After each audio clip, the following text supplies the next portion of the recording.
Այսօր մենք ուսումնասիրենք, թե ինչպես էին միջնադարյան Եվրոպայի բնակիչները դիմակայում իրենց գոյատման ամենամեծ սպառնալիքներից մեկին երկար անողոք ձմեռներին, որոնք փորձության էին ենթարկում մարդկային դիմացկունության սահմանները, նախքան տեսանյութը շարունակելը, հիշեք բաժանորդագրվել ալիքին սրա նման ավելի շատ վավերագրական պատմությունների համար, չմոռանաք թողնել ձեր մեկնաբանությունը վերջում։ Կար մի հին միջնադարյան արած, որն ասում էր ձմեռն ուտում է այն, ինչ ամառն է աճեցնում։ Այս պարզ բառերը գրում էին մի դաժան ճշմարտություն, որն արձագանքում էր Եվրոպայի բոլոր գյուղերում, ամրոցներում, վանքերում։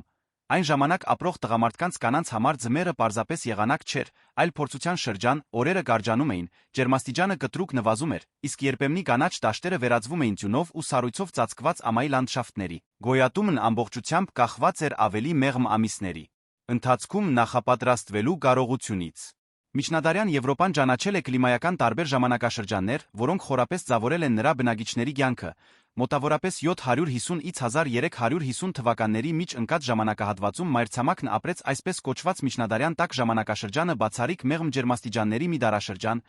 որը թույլ տվեց գյուղատնտեսական ընդլայնում, նույնիսկ խաղողի մշակում Անգլիայի հյուսիսային Գերմանիայի շրջաններում։ Այս բարեմպաստ պայմանները բերեցին բարգավաճում բնակչության աճ, սակայն, ինչպես բոլոր հարցերում, այս առատությունը հավերժ չէր տելու։ 1300 թվականի մոտակայքում ինչ-որ բան սկսեց փոխվել, ջերմաստիճանը սկսեց աստիճանաբար նվազել, ինչը նշանավորեց նոր կլիմայական դարաշրջանի սկիզբը, այն ժամանակվա տարեգիրները չունեին անուն այս ելույթի համար, բայց ժամանակակից պատմաբանները այն կանվանեին փոքր սառցե դարաշրջան, մի ժամանակաշրջան, որը կտեր մոտավորապես 4 դար։ Այս անցման առաջին տարիներին նշաններն արդեն ակնհայտ էին, ձմեռները դարձան ավելի դաժան, գարուններն ավելի ուշ էին գալիս, իսկ ամառները թվում էին գնալով ավելի կարճ։ Այս ձմեռների ինտենսիվությունը խորը հետքեր թողեց պատմության մեջ։ 1303 թվականին Բալթիկ ծովն ամբողջությամբ սառեց մի իրադարձություն,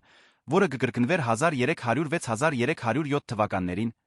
Նավերը մնացին սառույցի մեջ կաշկանդված, իսկ առափնյա համայնքները մեկուսացան։ 1363-1364 թվականների ձմռանը Ռեյն գետի երկար հատվածներ ամիսներ շարունակ սառած մնացին։ Նույնիսկ հարավային շրջանները չխուսափեցին ձմեռային կատաղությունից։ Իտալիայի Պո գետը 1216 թվականի ձմռանն այնքան ամուր էր սառել, որ բնակիչները դրա մակերեսին ասպետական մրցաշար կազմակերպեցին։ 1352 թվականի փետրվարին Ֆլորենցիան ամբողջ ամիս ձյունով ծածկված մնաց։ Ձյունն այնքան էր կուտակվել, որ բնակիչները օրեր շարունակ փակված մնացին իրենց տներում։ Նման պայմաններում նախապատրաստումը դառնում էր կյանքի կամ մահվան հարց։ Միջնադարյան ժողովրդական իմաստնությունը սովորեցնում էր, որ նա, ով չի պատրաստվում առատության ամիսներին, անշուշտ կտարապի սակավության ամիսներին, եւ այսպես, գարնանից սկսած յուրաքանչյուր ընտանիք սկսում էր ռեսուրսների գուտակման պահպանման երկար գործընթաց, ցորեն ու գարին խնամքով պահվում էին հատուկ պատրաստված ամբարներում հատիկները խոնավությունից կրծողներից պաշտպանելու համար։ Տարածված տեխնիկան կայանում էր ամբարի հատակը փշոտ բույսերի ճյուղերով ծածկելու մեջ, ինչը բարձրացնում էր հատիկները խոնավ հողից դժվարացնում առնետների ու մկների մուտքը։ Ամռանը պահպանված հատիկները պետք է լինեին ձմեռային սննդի հիմքը, դրանցից պատրաստվում էր հացը, երբ ջրաղացներն աշխատում էին, շիլաները, երբ սառցե ջրերը անհնարին էին դարձնում ալյուրի աղալը։ Այս շիլաների մեջ մի ուտեստ առանձնանում էր իր ամենուրեկության բազմակողմանությամբ, այն հայտնի էր որպես ֆրումենտի նյեպփեչտվի մի բառ, որը ծագում էր լատիներեն նյեպփեչտփչից, ինչը պարզապես նշանակում է հատիկ, ցորենի այս շիլան, որն իրեությամբ պարզ էր, կերակրել է եվրոպացիների ամբողջ սերունդների ամենահամեստ ծառաներից մինչ թագավորները իրենց խնջույքների ժամանակ։ Ֆրումենտին իր ամենապարզ ձով բաղկացած էր ջրի մեջ եփված ցորենի հատիկներից, մինչ դրանք փափկեին, այնուհետ խառնվում էին կաթի հետ թանձրացվում ձվի դեղնուցներով, արդյունքը թանձր, սննդարար հանգստացնող պատրաստուկ էր, որն ընդունակ էր տաքացնել մարմինը էներգիա տալ ցուրտ օրերին դիմակայելու համար։ Գյուղացիների համար այս պարզ տարբերակը հաճախ միակ բանն էր, որ նրանք ունեին իրենց տրամադրության տակ, նրանց համար շիլան պարտադիր չէր, որ լիներ գեղեցիկ կամ համեղ, այն պարզապես պետք է հագեցներ քաղցը մարմինը։ Տաք պահեր։ Ավելի հարուստ սեղանների վրա, սակայն, ֆրումենտին ձեռք էր բերում նրբագեղության երանգներ, հեռավոր երկրներից ներկրված համեմունքներ էին ավելացվում ուտեստին համեստ շիլան վերածելով խնջույքների արժանի ուտեստի։ Զաֆրանը հաղորդում էր վառ ոսկեգույն գույն, դարչինն ավելացնում էր գրավիչ բուրմունք, իսկ շաքարը մեղմացնում էր հատիկների համը։ Որոշ ավելի բարդ բաղադրատոմսեր պահանջում էին, որ ֆրումենտին մատուցվի եղնիկի արգանակով կամ նույնիսկ որպես դելֆինի մսի խավարտ մի բաղադրիչ, որը վերապահված էր միայն արքայական ընտանիքին անգլիական բացեցնիետաբեցցենիսիֆբի խոհարարական գրքում, որը թվագրվում է մոտավորապես 1390 թվականով, գտնվում է մի բաղադրատոմս, որն առաջարկում է ֆրումենտին մատուցել ծովային խոզի հետ, որը եկեղեցու կողմից ձուկ էր համարվում, հետաբար թույլատրված էր պահքի օրերին։ Ֆրումենտի ծագումը հասնում է ավելի հին ժամանակների, հռոմեացիներն արդեն գիտեին նմանատիպ պատրաստուկ, որը գոչվում էր նֆրդփ հատիկավոր շիլա, որն օգտագործում էին լեգեոնների զինվորները։ Բարձր միջնադարի բենեդիկտյան վանականները կատարելագործեցին ուտեստը այն հարմարեցնելով իրենց վանքերի ժուժկալության կանոններին, այս կրոնավորների համար ֆրումենտին ներկայացնում էր սնունդ պարզություն։ Ֆրանսերենով ամենահին խոհարարական գրքերից մեկը «Դց մրուջուչ բջիջփյուրցուստֆ», որը գրվել է 1300 թվականի մոտակայքում, ներկայացնում է պատրաստման մանրամասն հրահանգներ։ Բաղադրատոմսը հրահանգում էր վերցնել ցորենը, լավ լվանալ եփել ջրի մեջ, երբ այն եփված լիներ, պետք է քամվեր, այնուհետ վերցվում էր կովի կաթը, հասցվում եռման աստիճանի, ավելացվում էր ցորենը նորից եռացվում։ Վերջում ավելացվում էին հարած ծվի դեղնուցներ, որոշ մարդիկ ավելացնում էին համեմունքներ եղնիկի արգանակ։ Բայց ֆրումենտին ձմեռային գոյատման բարդ համակարգի միայն մի մասն էր, մսի պահպանումը կազմում էր մյուս հիմնարար սյունը։ Ամռան աշնան ընթացքում կենդանիներին գիրացնում էին սպանդի համար, առատ արոտավայրերը բերքահավաքի մնացորդները լիարած սնունդ էին ապահովում խոզերի, եզների, ոչխարների այծերի համար։ Սակայն այս կենդանիներին ձմռանը պահելը տնտեսապես անիրագործելի կլիներ, քանի որ յուրաքանչյուր կենդանի ներկայացնում էր մեկ բերան, որին պետք էր կերակրել հատիկների թանկարժեք պաշարներով։ Մարտինմասի տոնը Թոբղիլտրով, որը նշվում էր նոյեմբերի 11-ին, ավանդաբար նշանավորում էր սպանդի սեզոնի սկիզբը։ Այդ օրը միջնադարյան Եվրոպայի գյուղական համայնքները իրականացնում էին իրենց հոտերի զանգվածային սպանդ, խնայվում էին միայն բազմացող կենդանիները կաթնատու գովերը, որոնք պահվում էին հաջորդ գարնանը հոտերի շարունակականությունն ապահովելու համար, մնացածը զոհաբերվում էր, միսը պահպանելու մրցավազքը սկսվում էր անմիջապես։ Աղը պահպանման հիմնական միջոցն էր, ընտանիքները միսը ընկղմում էին խտացված աղաջրի մեջ կամ ամբողջությամբ ծածկում էին կոպիտ աղով հեռացնելով խոնավությունը, որը թույլ կտար բակտերիաների աճը։ Այս տեխնիկան, թե արդյունավետ էր, ունենում էր նկատելի հետանքներ համի համար, աղի միսը չափազանց կարծր էր, ինչպես անունն է հուշում, շատ աղի, այն ուտելի դարձնելու համար անհրաժեշտ էր ժամերով եռացնել օգտագործելուց առաջ մի գործընթաց, որը փափկեցնում էր թելերը դուրս էր բերում ավելորդ աղի մի մասը։ Բացի աղադրումից, ապխտումը առաջարկում էր պահպանման մեկ այլ տարբերակ, երշիկները այլ մսամթերքները կախվում էին ծխացող կրակների վրա, հաճախ հենց տների հեծանների վրա։ Միջնադարյան կառույցները մեծ մասամբ դեռ չունեին պատշաճ ծխնելույզներ։ Օջախների ծուխը ազատորեն բարձրանում էր մինչ տանիք դուրս գալով կղմինդրների կամ ծղոտի բացվածքներից։ Այս ծխապատ միջավայրը, թե անհարմար բնակիչների համար, կատարյալ էր վերին հեծաններից կախված միսը չորացնելու համար։ Ոչինչ չէր վատնվում, կենդանիների ներքին օրգանները վերածվում էին պահածոների, արյունից պատրաստվում էին արյունային երշիկներ, թեթբպչտիվ, սպուդինգներ, որոնք, զով վայրերում պահվելով, կարող էին ամիսներ տել, աղիքները մաքրվում օգտագործվում էին որպես երշիկների թաղանթ, նույնիսկ ճարպներ խնամքով պահպանվում, քանի որ այն ծառայելու էր թե գերակուր պատրաստելու, թե գործվածքներն ու կաշին անջրանցիկ դարձնելու համար։ Խոզերն ու սագերը հատուկ վերաբերմունք էին ստանում, մինչ կենդանիների մեծ մասը սպանդի էր ենթարկվում նոյեմբերին, այս երկուսը խնայվում էին մինչ դեկտեմբեր։ Պատճառը պարզ էր պրագմատիկ, աշնանը խոզերն ու սագերը կարող էին ազատորեն սնվել գաղիններով, որդերով անտառներում ու դաշտերում գտնվող այլ սննդով առանց հատիկների պաշարները սպառելու, նրանց մեկ ամիս սնվելու թույլտվություն տալը նշանակում էր ավելի գեր կենդանիներ ավելի շատ միս պահպանման համար։ Այդ պատճառով դեկտեմբերն ավանդաբար կապվեց խոզերի սպանդի հետ մի պատկերագրություն, որը հայտնվում է բազմաթիվ պատկերազարդ միջնադարյան օրացույցներում։ Խոզի միսը հատկապես կարևոր էր ամենահամեստ ընտանիքների համար, եզները թանկարժեք կենդանիներ էին, հասանելի միայն ամենահարուստներին, խոզերը, մյուս կողմից, կարող էին բուծվել գրեթե ցանկացած ընտանիքի կողմից։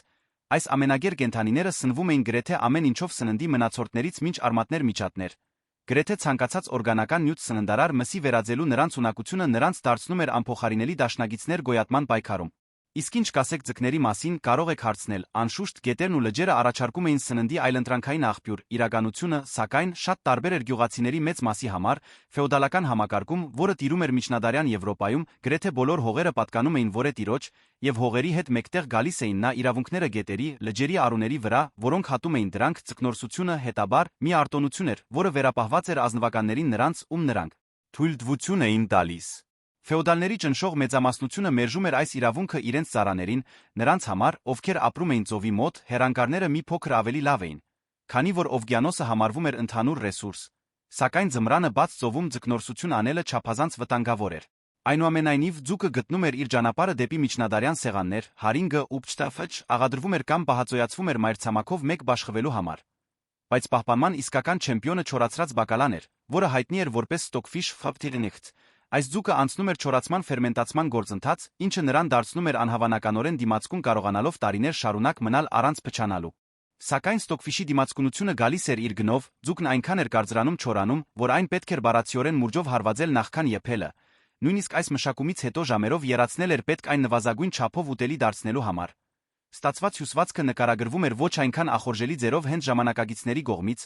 Մարջերի Քեմփի գրքում «Վացած քրթերթեին թուբրչբի դեչտենչ», որը 15-րդ դարի սկզբի գործ է, հեղինակը պատմում է մի տեսիլքի մասին, որտեղ Հիսուսն ասում է նրան, որ նա կկրծվի աշխարհի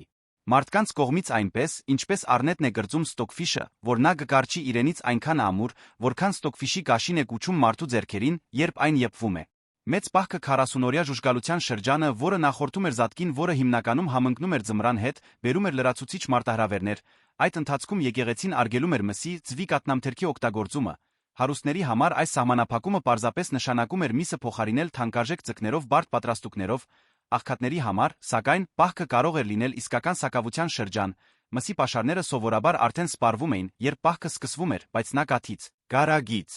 ծվից զրկվելը ծանր հարված էր արդեն իսկ սահմանափակ ձմեռային սննդակարգին։ Գտնված լուծումը նուշի կամ պնդուկի կաթի օգտագործումն էր, այս բուսական գաթերը փոխարինում էին գովի գաթին գրեթե բոլոր պատրաստուկներում։ Պահքի ժամանակ պատրաստված ֆրումենտին օգտագործում էր նուշի կաթ մատուցվում էր առանց ծվի դեղնուցների։ Բացի հատիկներից պահպանված մսից, որոշ թարմ մթերքներ հաջողում էին գոյատել ցուրտ ամիսներին, խնձորն ու տանձը, որոնք հավաքվում էին աշնանը պահվում զով ու չոր վայրերում, հաճախ դիմանում էին մինչ փետրվար։ Կաղամբն ու պրասը մշակվում հավաքվում էին նույնիսկ ամենաձյունառատ ամիսներին, նրանց դիմացկուն տերները դիմանում էին ջերմաստիճանների, որոնք կոչնչացնեին այլ բանջարեղեններ։ Բողոքը նույնպես հատուկ տեղ էր զբաղեցնում միջնադարյան ձմեռային սննդակարգում։ Այն ժամանակվա բժշկությունը դեռ հիմնված էր 4 հումորների տեսության վրա, որը դասակարգում էր բոլոր իրերը որպես տաքի, սարի, խոնավի չորի համադրություններ, ձմեռը համարվում էր սարը խոնավ եղանակ, հետաբար վնասակար մարմնի հավասարակշռության համար։ Այս հետանքների դեմ պայքարելու համար հանձնարարվում էր օգտագործել տաք չոր համարվող մթերքներ։ Բողոքը կատարելապես համապատասխանում էր այս կատեգորիային։ 13-րդ դարի մի գիտնական, որը հայտնի էր որպես Բարթոլոմեյ Անգլիացի, գրել է, որ տաքությունը այրվում է բողոքի արմատի յուղոտ նյութի մեջ, որ ձմռանը այն ջերմության ամբար է, որը բազմանում է։ Ընկուզեղենը նույնպես վճռորոշ դեր էր խաղում ձմեռային սննդի մեջ, շագանակը, ընկույզը, նուշը պնդուկը հավաքվում էին աշնանը պահվում ամբողջ ձմեռ օգտագործելու համար։ Պահքի ժամանակ, երբ շատ այլ մթերքներ արգելված էին, ընկուզեղենը դառնում էր ավելի կարևոր ապահովելով անհրաժեշտ ճարպեր սպիտակուցներ, որոնք այլապես բացակայում էին սննդակարգից։ Մարմինը գերակրված պահելը պայքարի միայն կեսն էր, տաք մնալը ներկայացնում էր մյուս կեսը։ Ամրոցներն ու տիրական առանձնատները ունեին հսկայական օջախներ գրեթե բոլոր սենյակներում, որոնք սպառում էին ապշեցուցիչ քանակությամբ վարելափայտ, գոբելենները, որոնք զարդարում էին պատերը, պարզապես գեղագիտական տարրեր չէին, այլ նա ծառայում էին որպես մեկուսացում պահելով ջերմությունը սենյակների ներսում։ Ազնվականության հագուստը ներառում էր հաստ բրդի շերտեր պատված կենդանիների մորթիներով ստեղծելով ջերմության բոժոժ իրենց արտոնյալ մարմինների շուրջ։ Գյուղացիների համար, սակայն, իրավիճակը շատ տարբեր էր, նրանց տները պարզ կառույցներ էին, հաճախ հյուսաձո պատերով ձղոտե տանիքներով, որոնք թույլ էին տալիս թանկարժեք ջերմությանը փախչել։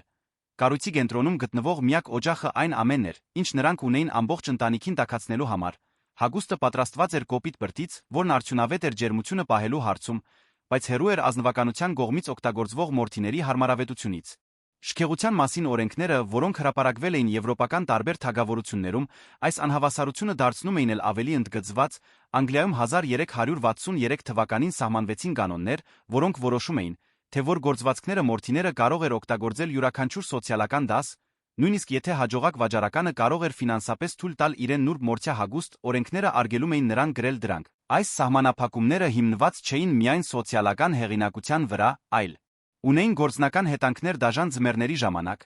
մինչ Սամուրի մորթիների մեջ փաթաթված ազնվականը մնում էր հարմարավետ տաքացած, իր պարզ բրդյա հագուստով գյուղացին դողում էր ցրտից։ Համայնքները մշակեցին կոլեկտիվ ռազմավարություններ ցրտին դիմակայելու համար, տարածքների նույնիսկ մահճակալների համատեղ օգտագործումը դարձավ սովորական պրակտիկա։ Իջանատների ճանապարհորդները հաճախ կիսում էին նույն մահճակալը կատարյալ անձանոթների հետ մի գործնական անհրաժեշտություն,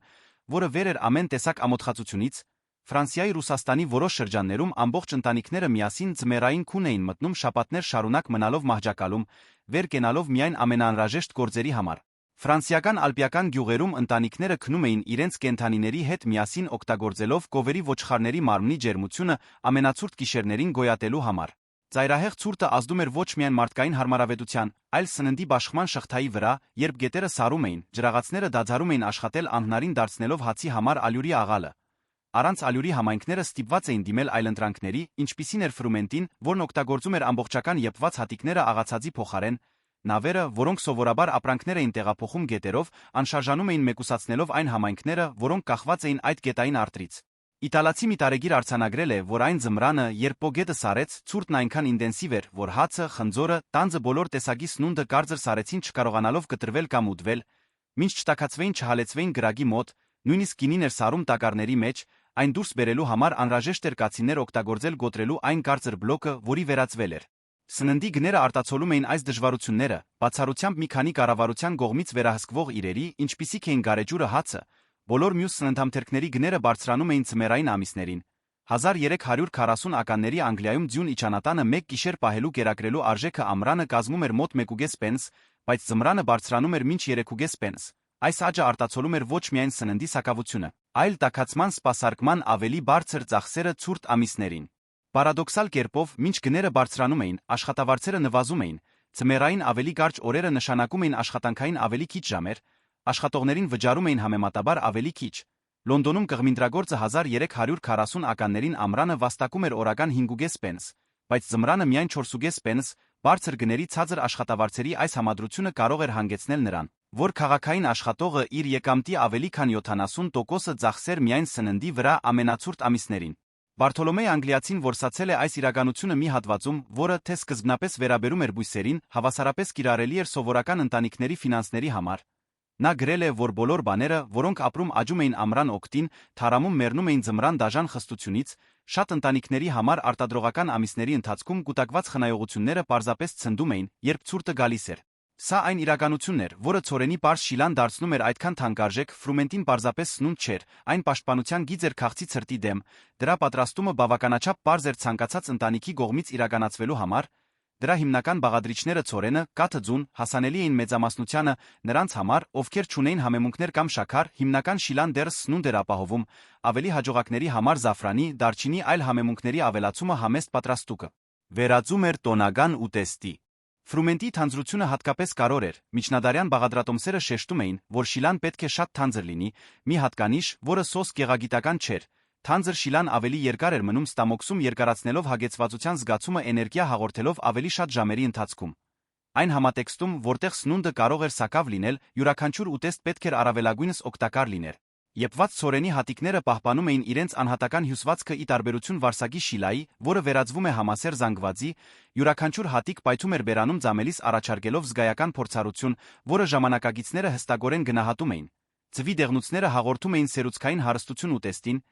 բացի լրացուցիչ սպիտակուցներ ջարպեր ապահովելուց, արդյունքը մի սնունդ էր, որն իսկապես կուպչում էր կողերին, ինչպես կասեր ժողովրդական իմաստնությունը։ Ուտեստի դեղնավուն գույնը, որը հիշատակվում է բաղադրատոմսերում, դեկորատիվ քմահաճույք չէր, մի հասարակության մեջ, որը վառ գույները կապում էր որակյալ սննդի հետ, ֆրումենտի ոսկեգույն տեսքը ազդարարում էր սննդարարություն արժեք, զաֆրանը, երբ արկա էր, ուժեղացնում էր այդ դեղինը, բայց նույնիսկ ձվի դեղնուցները արդեն հաճելի երանգ էին հաղորդում շիլային, գյուղացիները, պրագմատիկ իրենց մոտեցման մեջ, հավանաբար շատ չէին անհանգստանում իրենց սննդի գույնով, նրանց համար կարևոր էր, որ ուտեստը տաքացներ իրենց մարմինները, հեռացներ քաղցը մինչ հաջորդ սնվելը։ Միջնադարյան վանքերը վճռորոշ դեր խաղացին ֆրումենտի նման բաղադրատոմսերի պահպանման տարածման գործում։ Վանականները ստեղծեցին մինչ մեր օրերը հասած ամենահին խոհարարական գրքերից մի քանիսը,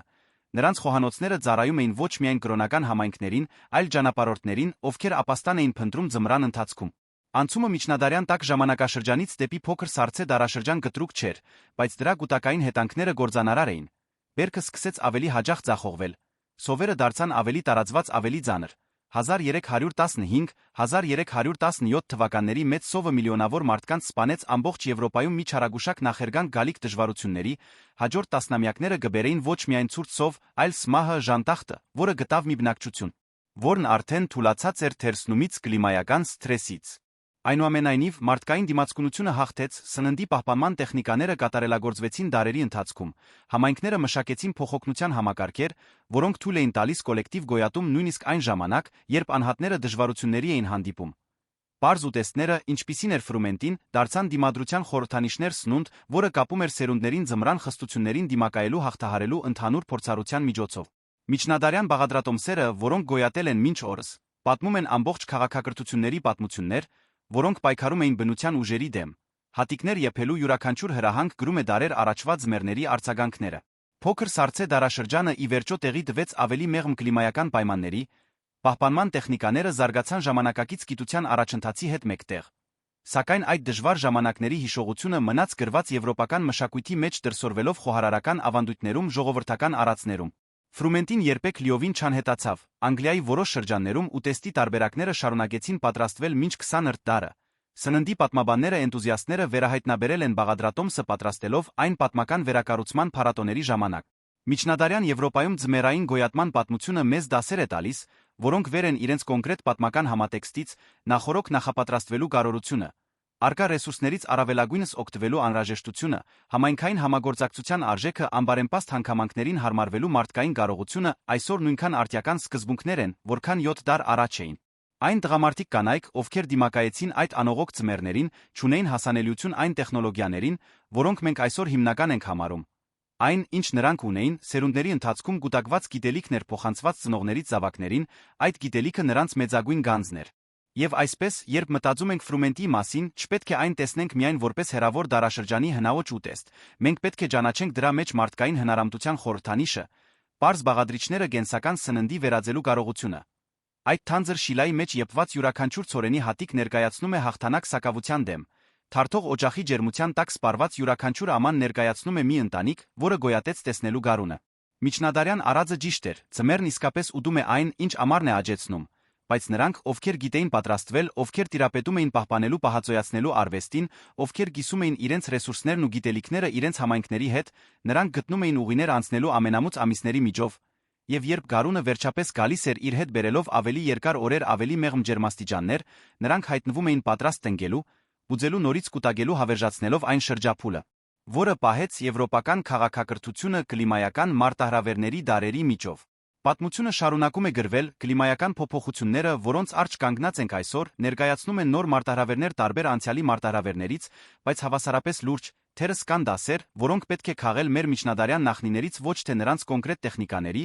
այլ բնական ուժերի հանդեպ հարգանքի նրանց վերաբերմունքի հարմարվելու ու գոյատելու նրանց վճռականության մեջ, ֆրումենտին կարող է թվալ չափազանց պարզ ուտեստ նման նշանակություն կրելու համար, բայց հենց պարզության մեջ է կայանում դրա ուժը, այն մեզ հիշեցնում է, որ ի վերջո գոյատումը միշտ կախված է եղել քիչ միջոցներով շատ բան անելու մարդկային կարողությունից։ Եթե միջնադարյան անցյալով այս ճանապարհորդությունը արթնացրեց ձեր հետաքրքրությունը, դուք ցանկանում եք շարունակել բացահայտել սրա նման հետաքրքրաշարժ պատմություններ,